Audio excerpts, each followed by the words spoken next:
মানসিকতার পরিবর্তন আনতে হবে, সমাজের প্রতিটা মানুষের আমাদের দায়িত্ব নিতে হবে।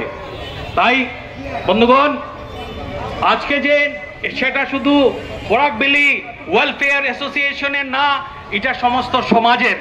এই সমাজের দায়িত্ব, আমাদের সমাজের সবাই জাগরিত হব এবং এই যে প্রতিবাদ আমরা করব, যাতে ফাস্ট ট্র্যাক, সৌমিত্র শঙ্কর দত্ত, মণিভূষণ চৌধুরী বলেছেন, ফাস্ট ট্র্যাক পদ্ধতির মাধ্যমে কিভাবে সুবিচার পাওয়া যায়, অতি সত্বর যাতে ফাঁসি একটা দৃষ্টান্তমূলক শাস্তি হয়, যাতে কাঁপুনি ধরবে সমাজের বুকে যারা এরকম আগামীতে এই জঘন্যতম কাজ করতে আর চাইবে না কেউ, যাতে একটা দৃষ্টান্তমূলক শাস্তি হোক।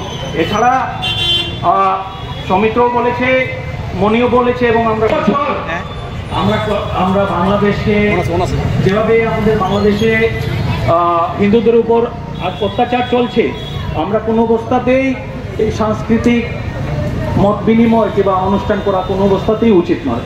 কারণ একটা প্রতিবাদ আমরা এখান থেকে করছি, এবং আমাদের যে সাংস্কৃতিক যারা প্রেমী ওখানে আছেন এবং সংগঠকরা যারা আছেন, ওনারাও প্রতিবাদ করুন ওখানে কিভাবে হিন্দুদের এই অবস্থা, কি করুণ অবস্থা। আপনারা এগিয়ে আসুন, আমাদের এখান থেকে আপনাদের কাছে বার্তা, আপনারা সংগঠিত হন, আপনারা প্রতিবাদ করুন, যাতে এই হিন্দুরা যাতে নির্যাতিত না হয়।